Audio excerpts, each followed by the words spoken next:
ભારતીય તટરક્ષક સ્વર્ણિમ જયંતિ સર્કલનું ઉદ્ઘાટન કરવામાં આવ્યું। ભારતીય તટરક્ષક દળ આઈસીજીની રાષ્ટ્રને 5 દાયકાઓની સમર્પિત અને પ્રશંસનીય સેવાની ગૌરવપૂર્ણ સ્વીકૃતિ અને તેની સ્થાપનાના 50 વર્ષ પૂર્ણ થવા નિમિત્તે ગુજરાત સરકારે ગાંધીનગર ખાતે આવેલા ચ4B સર્કલને ભારતીય તટરક્ષક સ્વર્ણ જયંતિ સર્કલ તરીકે નામાભિધાન કરવામાં આવ્યું।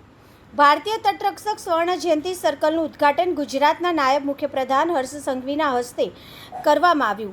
આ કાર્યક્રમમાં ભારતીય કોસ્ટગાર્ડ ક્ષેત્ર ઉત્તર પૂર્વના commander inspector general Tekur Shashikumar, રાજ્યના મહાનુભાવો, ભારતીય તટરક્ષક દળના નિવૃત્ત સૈનિક અને ભારતીય તટરક્ષક દળના નામાંકિત વ્યક્તિઓ ઉપસ્થિત રહી ભારતીય તટરક્ષક દળ અને ગુજરાત રાજ્ય વચ્ચેના મજબૂત સંબંધોના સીમાચિહ્નરૂપ ઘટનાના સાક્ષી બન્યા હતા।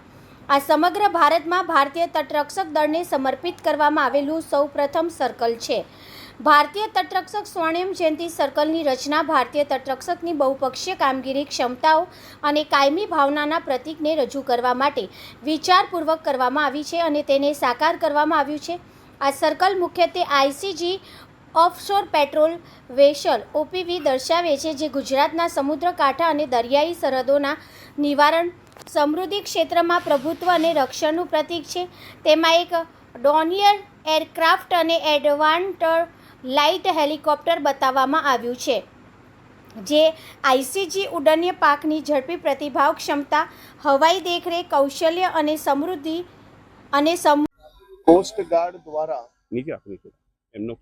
ગાંધીનગરના મુખ્ય સર્કલ પર કોસ્ટ ગાર્ડના હોવરક્રાફ્ટ હોય કે કોસ્ટ ગાર્ડના હેલિકોપ્ટર દ્વારા ખૂબ સરસ આકૃતિ જોડે આ સર્કલ ડેવલપ કર્યું છે।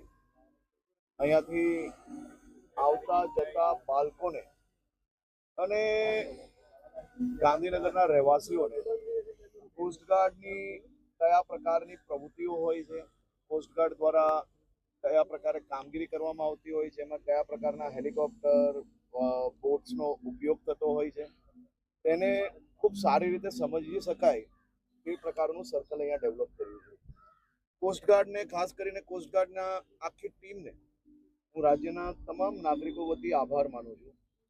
તેમને ગમે ત્યારે અતિવૃષ્ટિ હોય કે પછી ભારત અને બીજા દેશોની સીમાઓ પર દરિયાઓમાં જઈને ઓપરેશન કરવાના હોય, આ બધા જ વિષયોમાં કોસ્ટગાર્ડ દ્વારા ખૂબ અદ્ભુત કામગીરી કરવામાં આવી રહી છે।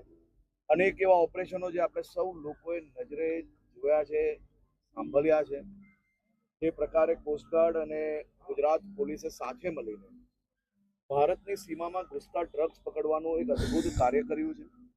અતિવૃષ્ટિમાં આપણે જોયું છે કે કોસ્ટગાર્ડ દ્વારા કયા પ્રકારે એકદમ ભારે વરસાદ હોય કે પછી ખરાબ વાતાવરણ હોય, આ બધામાં જ હેલિકોપ્ટરના માધ્યમથી લોકોને રેસ્ક્યુ કરવા કે પછી મધ દરિયે ફસાયેલા મછુઆરાઓને બચાવવા, આ બધા જ વિષયોમાં કોસ્ટગાર્ડ દ્વારા અદ્ભુત કામગીરી કરવામાં આવી રહી છે। હું કોસ્ટગાર્ડની આખી ટીમને રાજ્યના સૌ નાગરિકો વતી ખૂબ આભાર માનું છું।